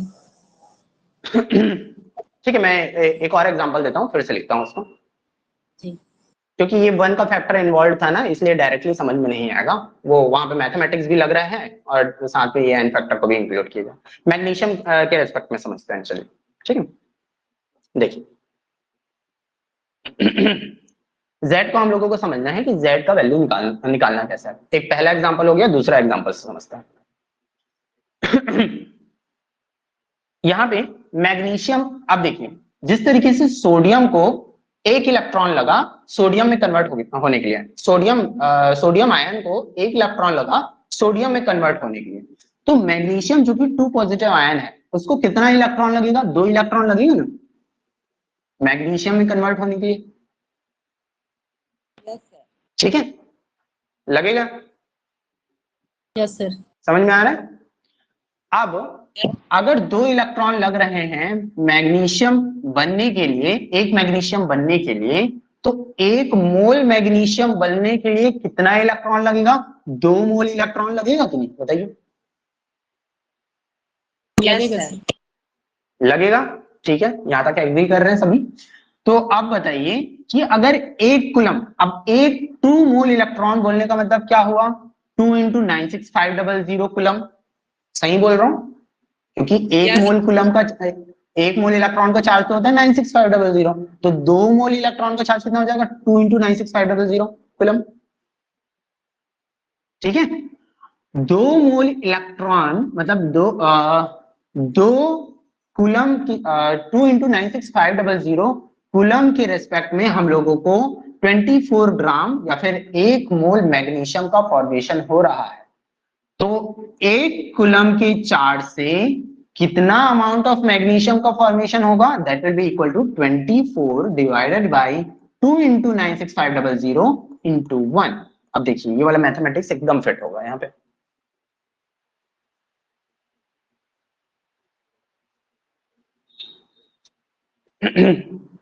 यहाँ पे मैग्नीशियम का क्या हुआ, एक मैग्नीशियम जो था, एक मैग्नीशियम का आयन जो था उसको 2 इलेक्ट्रॉन लगा मैग्नीशियम में कन्वर्ट होने के लिए, ठीक है, मैग्नीशियम में कन्वर्ट होने के लिए 2 इलेक्ट्रॉन लगा। तो 1 मोल जब मैग्नीशियम का आयन रहेगा, मैग्नीशियम का जो 1 मोल आयन रहेगा उसको कितने मोल्स इलेक्ट्रॉन लगेंगे, 2 मोल इलेक्ट्रॉन लगेंगे। अगर एक मैग्नीशियम को 2 इलेक्ट्रॉन लगता है तो 1 मोल को 2 मोल लगेगा, 2 मोल इलेक्ट्रॉन लगेगा, तब जाकर के 1 मोल मैग्नीशियम का फॉर्मेशन होगा, 1 मोल मैग्नीशियम का फॉर्मेशन होगा, ठीक है। अब हम लोगों को बात किसके टर्म्स पे करना है, कूलम्स के, मतलब चार्ज के टर्म्स पे और वेट के टर्म्स पे। तो हम लोग इसको चार्ज के टर्म्स पे लेकर के आते हैं। तो 2 मोल इलेक्ट्रॉन का जो चार्ज होता है that is equals to 2 into 96500 coulomb के बराबर होता है। इतने कूलम से हम लोगों को मिलता है 23 ग्राम मैग्नीशियम। क्या हो गया, हाँ सही लिखा हूँ गलत लिखा हूँ, 24 है ना, सोडियम का होता है 24 ग्राम मैग्नीशियम मिल रहा है, ठीक है। 12 होता है ना, 24 ग्राम मैग्नीशियम मिल रहा है। अगर इतने कूलम से मुझे 24 ग्राम मैग्नीशियम मिल रहा है तो 1 कूलम चार्ज से मुझे कितना मैग्नीशियम मिलेगा, वही वाला करेंगे। ए पता है, ए के रेस्पेक्ट में बी पता है, सी जानना है हम लोगों को, तो क्या करेंगे, B divided by A into C. ठीक है, यही करने वाले हैं, तो करते हैं। बी मतलब 24 डिवाइडेड बाई ए मतलब क्या है, ये पूरा 2 इंटू 96500 इंटू 1। ये हमेशा 1 रहने वाला है, इसलिए वहां पे इंक्लूड नहीं किया गया। ये थोड़ा सा मेथड, बस सिंपल सा कैलकुलेशन बता रहा हूँ कि ऐसे ही चलता है, तो इसलिए इसको 1 को इंक्लूड नहीं करते, क्योंकि हमेशा 1 कूलम के रेस्पेक्ट में हम लोग कर रहे हैं कैलकुलेट। ठीक है, समझ में आने वाला चीज, समझ में आया कि 1 कूलम के चार्ज से इतना अमाउंट ऑफ मैग्नीशियम हम लोगों को मिलने वाला है। ठीक है, Yes, sir. अब हम लोग ये देखेंगे। अच्छा, एक और चीज जान लीजिए कि 96500 कूलम जो होता है ना, उसी को 1 फराडे बोलता है। ठीक है, 96500 कूलम को ही 1 फराडे बोला जाता है।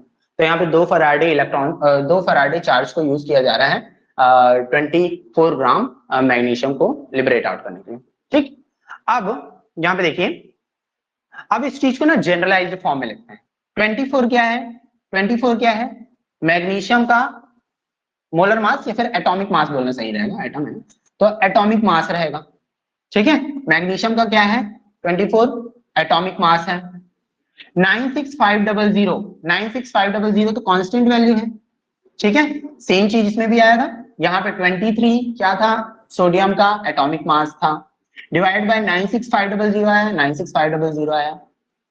अब ये जो एक्स्ट्रा आया है 2 और 1 जो आया है, ये जो 1 है वो किसका एन फैक्टर है, सोडियम, Na पॉजिटिव का एन फैक्टर 1 है। एन फैक्टर को ऐसे करके रिप्रेजेंट करते हैं, इसका एन फैक्टर है 1। और यहाँ पे मैग्नीशियम के रेस्पेक्ट में, Mg2 पॉजिटिव के रेस्पेक्ट में जहां पे 2 आया है, वो एन फैक्टर है फॉर द मैग्नीशियम।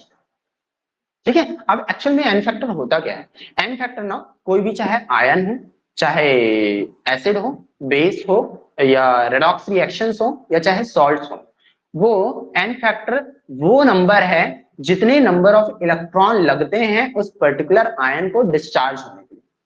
ठीक है, जैसे कि यहाँ पे सोडियम आयन को सिर्फ एक ही इलेक्ट्रॉन लगा, एक इलेक्ट्रॉन लगा, मतलब 1 मोल इलेक्ट्रॉन लगा, तो वो एन फैक्टर ना 1 है।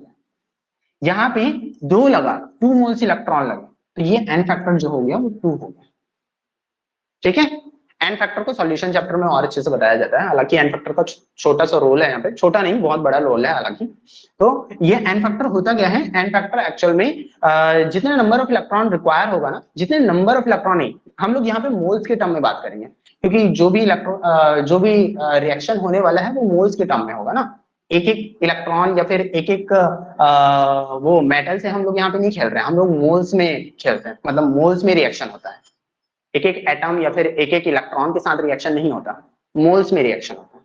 ठीक है, तो ये जो नंबर होता है ना, एन फैक्टर होता है, वो उसके मोल्स को बताता है, कितना नंबर ऑफ मोल्स लग रहा है उस पर्टिकुलर आयन को न्यूट्रलाइज करने के लिए, या फिर वो प्रेसिपिटेट आउट करने के लिए।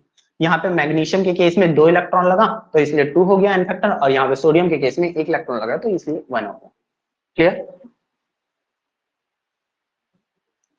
ठीक है, Yes, sir. अब देखिए, तो Z का एक स्टैंडर्ड फॉर्मूला बन गया, क्या हो गया, molecular mass divide by 96500 into N factor of the metal, या फिर जो भी आयंस है जो कि लिबरेट आउट हो रहा है।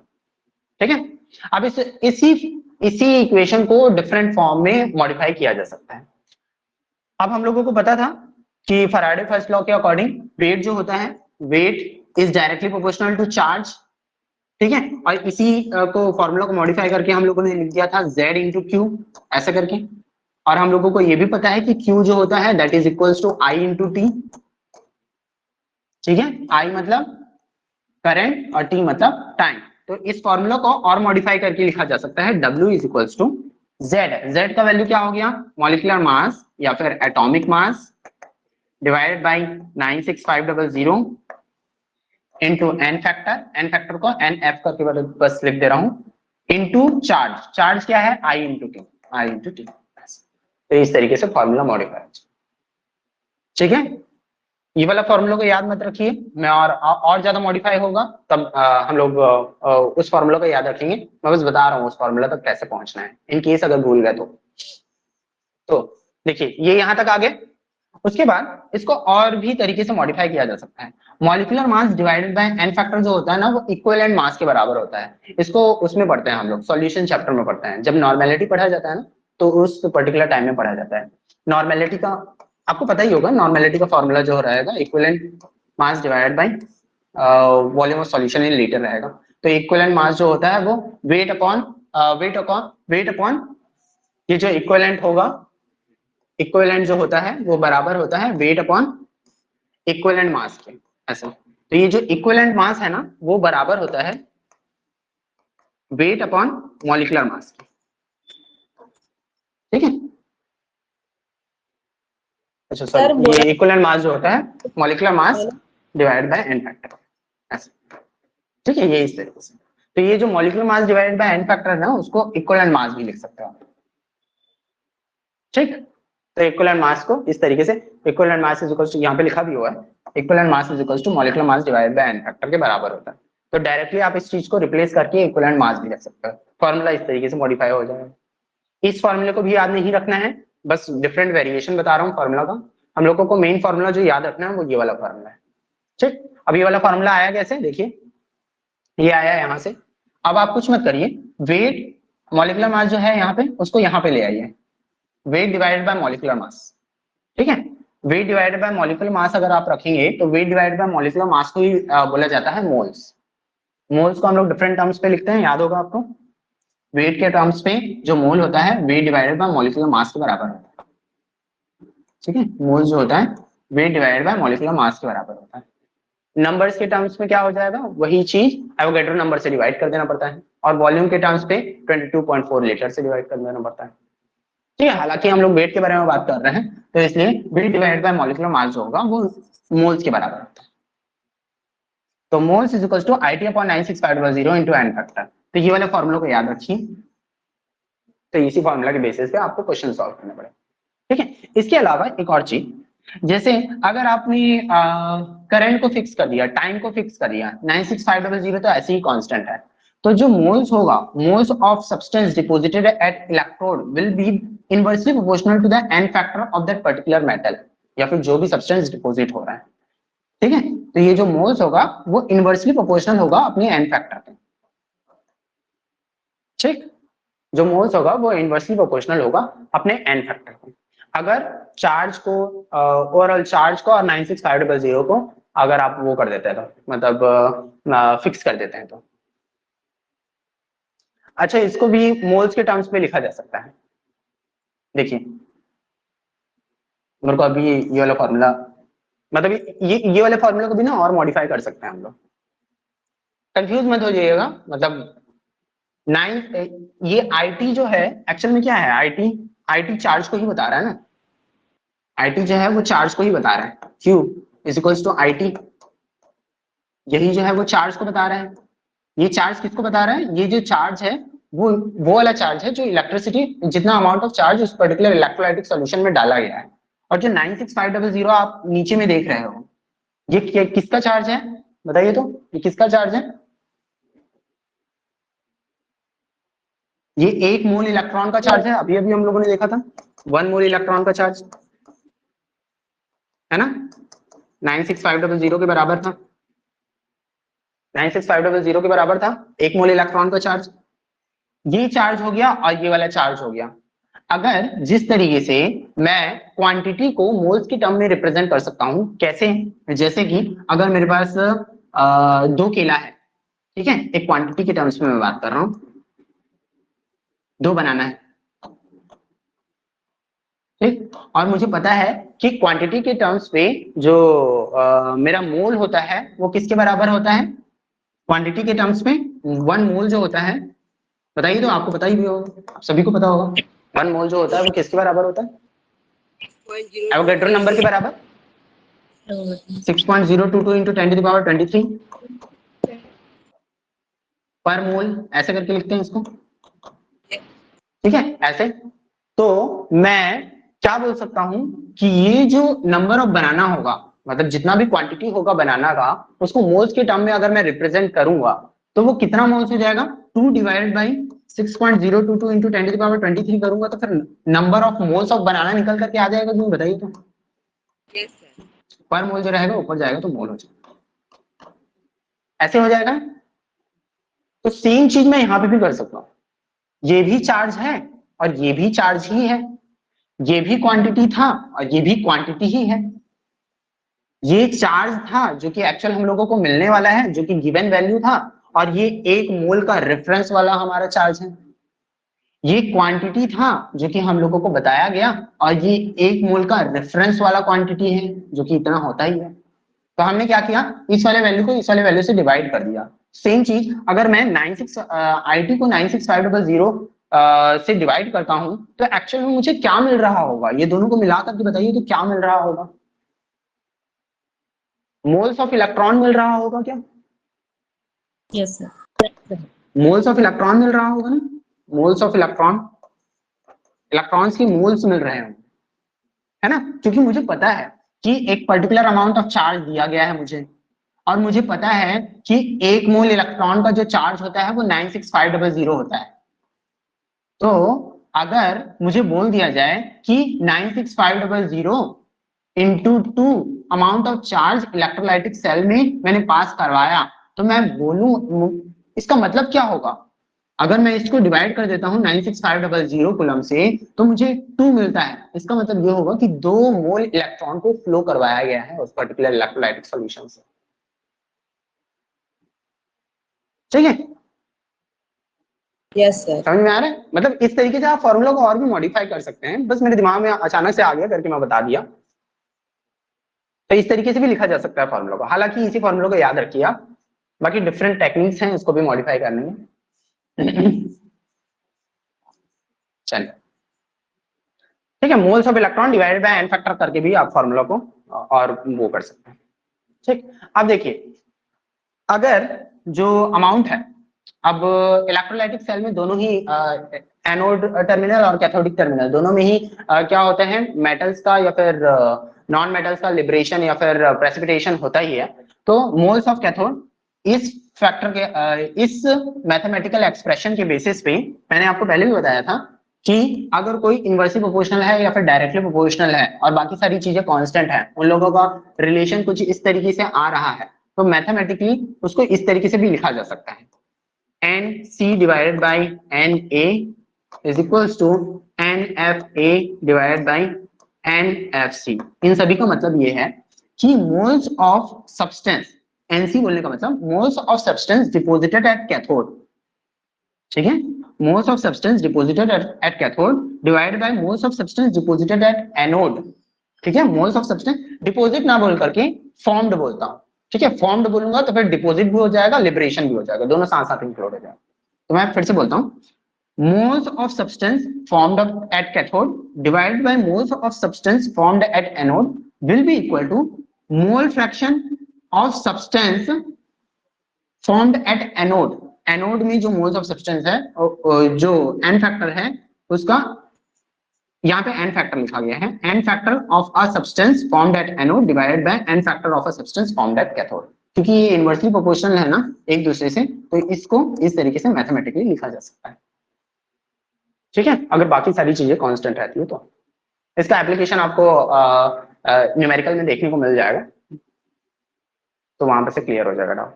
ठीक है, इन केस डाउट आ रहा होगा तो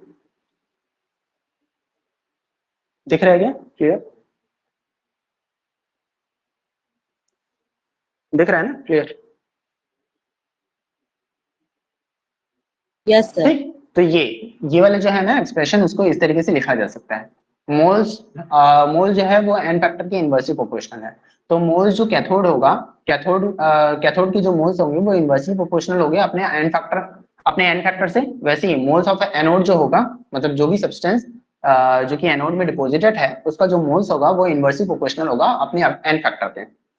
ठीक है, तो उसको मैथमेटिकली इस तरीके से लिखा जा सकता है। तो ये इतने सारे फॉर्मूलाज बन गए। इन सभी फॉर्मूलाज से जो इंपॉर्टेंट फॉर्मूलाज है वो क्या है, ये वाला फॉर्मूला, इस फॉर्मूले को याद रखिए। बाकी सारे फॉर्मूला किस तरीके से इधर उधर कर करके हमने जिस तरीके से सीखा आप खुद भी कर सकते हैं, उसको एक दो बार करेंगे तो आपको आ जाएगा। और ये वाला फॉर्मूला, ये दोनों फॉर्मूला को याद रखिए। सेकेंड फैराडे लॉ, फैराडे का सेकंड लॉ, इसके अकॉर्डिंग क्या होता है, जब कभी भी हम लोग इलेक्ट्रोलाइटिक सेल को सीरीज में कनेक्ट कर देते हैं तो जो मेटल्स डिपोजिट होते हैं अपने रेस्पेक्टिव इलेक्ट्रोड्स पे, वो जो होंगे the weight of electrode is equal to their equivalent masses ratio. तो उनका जो रेशियो होगा, मास का जो रेशियो होगा, जो रेस्पेक्टिव मास का जो रेशियो होगा वो बराबर होगा उनके इक्विवेलेंट मास के रेशियो के बराबर। इसको पढ़ लेते हैं एक बार। For any series connection of two or more than two cell the ratio of their respective weight at electrodes, जैसे कि मान लीजिए यहाँ पे कॉपर का डिपोजिशन हो रहा है, यहाँ पे कॉपर का डिपोजिशन हुआ है, मतलब ये कॉपर का इलेक्ट्रोलाइटिक सेल है और ये सिल्वर का इलेक्ट्रोलाइटिक सेल है। एनोड पे डिपोजिशन नहीं होगा, कैथोड पे होगा। तो यहाँ पे कॉपर का डिपोजिशन हुआ और यहाँ पे सिल्वर का डिपोजिशन हुआ। दो टाइप के सेल को हम लोगों ने सीरीज में कनेक्ट किया, तो यहाँ पे कॉपर का डिपोजिशन हुआ और यहाँ पे सिल्वर का डिपोजिशन हुआ। तो इनका जो वेट का रेशियो रहेगा ना, weight of copper divided by weight of silver, इनका जो रेशियो होगा according to the second law of second Faraday's law, that will be equal to इनके इक्विवेलेंट मास के रेशियो के बराबर होगा। मतलब equivalent mass of copper divided by equivalent mass of silver, इन दोनों का जो रेशियो रहेगा उसी के बराबर इन लोगों के वेट का भी रेशियो रहेगा। ठीक है, मतलब ये एग्जैक्ट वेट को नहीं बता रहा है, सिर्फ रेशियो को बता रहा है कि इसका जो रेशियो रहेगा वो इनके इक्विवेलेंट मासेस के रेशियो के बराबर होता है। ठीक, तो उसके बेसिस पे फॉर्मूला कुछ इस तरीके से लिखा जा सकता है, weight of one divided by weight of two, that will be equal to equivalent mass of one divided by equivalent mass of two. यहाँ पे एन फैक्टर्स के बारे में भी कुछ डिस्कशन किया गया है। जैसे कि मान लीजिए अगर प्रोडक्ट जो होता है, प्रोडक्ट का फॉर्मेशन क्लोरीन गैस होता है, तो उस पर्टिकुलर केस में ना एन फैक्टर आप 2 लिखेंगे। क्यों ऐसा? क्योंकि क्लोरीन जो बन रहा है, क्लोरीन गैस का जो फॉर्मेशन हो रहा है, ये जो क्लोरीन गैस का फॉर्मेशन हो रहा है वो कौन से गैस से किससे हो रहा है? क्लोराइड आयन से हो रहा है। Cl negative ion, 2 Cl negative ion से ये क्लोरीन गैस का फॉर्मेशन हो रहा है। क्योंकि 2 हो गए ना, क्लोरीन जो है वो 2 है यहाँ पे, तो 2 क्लोरीन है, तो 2 क्लोरीन जो है वो दोनों ही क्लोरीन एक एक इलेक्ट्रॉन को लूज करेंगे। तो मतलब टोटल इलेक्ट्रॉन का लूज कितना हो रहा है यहाँ पे? टोटल इलेक्ट्रॉन का जो लॉस हो रहा है वो 2 इलेक्ट्रॉन का लॉस हो रहा है, तो इसलिए इसका एन फैक्टर 2 रहेगा। वैसे ही हाइड्रोजन के केस में अगर आप बात करेंगे तो हाइड्रोजन के केस में भी एन फैक्टर 2 लिखेंगे, क्योंकि एक हाइड्रोजन का 1 होता है तो 2 हाइड्रोजन का 2 होगा। वैसे ही अगर ऑक्सीजन गैस का लिबरेशन के बारे में बात करेंगे तो उस केस में एन फैक्टर 4 होगा, क्योंकि एक ऑक्सीजन जो होता है वो 2 नेगेटिव चार्ज को कैरी करता है। ठीक है, तो इन सभी डेटा का जिसको हम लोगों ने अभी पढ़ा, उन सभी का एप्लीकेशन आपको न्यूमेरिकल्स में देखने को मिल जाएगा। चलिए देखते हैं। यहाँ पे पहला न्यूमेरिकल है, 1 ampere current is passing through an electrolytic cell in which molten NaCl is electrolyzed. If time is equals to decimal second, then find weight of the metal at cathode and volume of gas at STP. ठीक है, मतलब standard temperature and pressure. क्या बोला गया कि 1 ampere current है, पास किया गया इलेक्ट्रोलाइटिक सेल से, इन which molten NaCl is present. तो NaCl मोल्टन फॉर्म में प्रेजेंट है, तो ऑब्वियस सी बात है कैथोड में सोडियम आएगा, एनोड में क्लोरीन गैस का लिबरेशन होगा। टाइम बता दिया गया है आपको, टाइम जो है वो 965 सेकेंड्स के बराबर है। ठीक है, हम लोगों को फाइंड क्या करना है? वेट ऑफ मेटल के वेट को फाइंड करना है एट कैथोड, मतलब सोडियम मेटल के वेट को फाइंड करना है, and volume of gas at STP, standard temperature और प्रेशर पे जो वॉल्यूम निकलेगा गैस का, क्लोरीन गैस निकलने वाला है एनोड से, तो उसके वॉल्यूम को फाइंड आउट करना है हम लोग। तो किस तरीके से फाइंड आउट कर रहे हैं देखिए, ये फॉर्मूला लगाया हमने, ये वाला फॉर्मूला जो अभी याद रखने के लिए बोला था, moles of substance deposited at anode divided by moles of substance deposited at cathode will be equal to n factor of substance deposited at cathode divided by n factor of substance deposited at anode. ठीक है, छोटा सा formula दिख रहा है, बोलने में बहुत लंबा है, तो ये वाला फॉर्मूला लगाएंगे। इस फॉर्मूला के बेसिस पे हम लोगों को क्या क्या चीजें पता है देखते हैं। मोल्स ऑफ क्लोरीन और मोल्स ऑफ सोडियम तो अभी फिलहाल नहीं पता, उसी चीज को फाइंड आउट करना है हम लोगों को। Moles of substance deposited at cathode बिल्कुल पता है, कैथोड में कौन डिपॉजिट हो रहा है? कैथोड में कौन डिपॉजिट हो रहा है? कैथोड नेगेटिव टर्मिनल है, तो कौन डिपॉजिट होगा? सोडियम होगा। तो सोडियम का एन फैक्टर क्या होता है? 1। N factor of substance deposited at cathode जो होगा वो चीज हम लोगों को पता है। तो वो कौन कैथोड में कौन डिपॉजिट होगा? सोडियम होगा, तो उसका एन फैक्टर क्या है? 1। देखिए, n factor of substance deposited मतलब फॉर्म्ड एट एनोड। तो एनोड में किसका फॉर्मेशन हो रहा है? क्लोरीन गैस का फॉर्मेशन हो रहा है। एनोड क्या है? Positive terminal. पॉजिटिव टर्मिनल में कौन फॉर्म होगा? क्लोरीन गैस का फॉर्मेशन होगा। इस क्लोरीन गैस का एन फैक्टर क्या बोलोगे? 1 नहीं बोलेंगे, इसका एन फैक्टर बोलेंगे 2। ठीक है, क्यों बोलेंगे 2? क्योंकि क्लोरीन गैस का लिबरेशन हो रहा है, क्लोरीन आयन का नहीं हो रहा। ठीक, तो क्लोरीन गैस का लिबरेशन हो रहा है, तो 2 क्लोराइड आयन मिल करके एक क्लोरीन गैस का फॉर्मेशन करेंगे। ठीक, तो इसलिए एन फैक्टर हो गया इसका 2। ठीक, अब हम लोगों को एन फैक्टर ऑफ क्लोरीन को निकालने के लिए हम लोग क्या बोल सकते हैं? वो बराबर हो जाएगा n factor of moles of chlorine को निकालने के लिए हम लोग बोल सकते हैं कि वो बराबर होगा moles of sodium divided by 2 के। मतलब जितना मोल सोडियम का फॉर्मेशन होगा उसका जस्ट हाफ क्लोरीन गैस के मोल्स का फॉर्मेशन होगा। ठीक है, एक और फॉर्मूला से हम लोगों को पता है, एक और फॉर्मूला के बेसिस पे हम बाकी सारी चीजें निकाल सकते हैं। अब देखिए, मोल्स ऑफ सोडियम, ये फॉर्मूला हम लोगों को पता है ना, moles will be equal moles of sodium will be equal to IT upon 96500 into IT upon 96500 into N factor के बराबर होता है ना। तो हम लोगों को I का वैल्यू पता है 1 एम्पियर, T का वैल्यू पता है 965 सेकेंड्स, तो 965 इंटू 1 डिवाइडेड बाय 96500 इंटू 1 क्या है? N factor of sodium. तो एन फैक्टर ऑफ सोडियम 1 के बराबर है, तो 1 डिवाइडेड बाय 100, तो ओवरऑल 1/100 आ जाएगा। अगर सोडियम का मोल्स 1/100 आ रहा है, तो मोल्स ऑफ क्लोरीन क्या हो जाएगा? 1/100 इंटू 2 मतलब 1/200। ठीक है, moles of sodium, moles of chlorine. But gas को मोल्स के टर्म्स पे क्यों निकाल रहे हैं? हम लोग वॉल्यूम के टर्म्स पे निकालेंगे, जो कि बोला गया है क्वेश्चन। तो पहले तो सोडियम का वेट पूछा गया है ना, तो वेट पहले निकाल लेते हैं। अभी हम लोगों ने क्या निकाला? मोल्स ऑफ सोडियम निकाला। तो मोल्स को, कोई भी सा मोल्स है उसको आप मॉलिक्यूलर मास से मल्टीप्लाई कर दोगे तो उसका वेट निकल करके आ जाता है। फॉर्मूला के अकॉर्डिंग हम लोगों को पता ही है, moles is equal to weight upon molecular mass. तो अगर आपको वेट निकालना है तो weight will be equal to moles, आपको पता है, उसको मल्टीप्लाई कर दीजिए मॉलिक्यूलर मास से, तो आपको वेट निकल करके आ जाएगा। तो weight will be equal to क्या हो जाएगा? Moles into molecular mass. Moles कितना आया? 1/100। मॉलिक्यूलर मास क्या है? 23, या फिर एटॉमिक मास बोलिए ज्यादा सही। तो एटॉमिक मास क्या है? 23। तो इसको मल्टीप्लाई करिए तो इतना ग्राम इसका वेट आएगा, मतलब इतना ग्राम सोडियम डिपोजिट होगा कैथोड में। अब आते हैं क्लोरीन पे। क्लोरीन जो है, इतना मोल्स का फॉर्मेशन हो रहा है, 1/200 मोल्स का फॉर्मेशन हो रहा है। आपको पता होगा कि स्टैंडर्ड टेम्परेचर प्रेशर पे, स्टैंडर्ड टेम्परेचर और प्रेशर पे जो 1 मोल होता है, 1 मोल होता है, उसमें कितने वॉल्यूम होते हैं? कितना वॉल्यूम होता है उसमें? 22.4 लीटर के बराबर। 1 मोल इज इक्वल टू 22.4, इसका भी होगा। तो इसको हम लोग कुछ नहीं करना है, इसके मोल्स को हम लोगों को 22.4 लीटर से मल्टीप्लाई कर देना।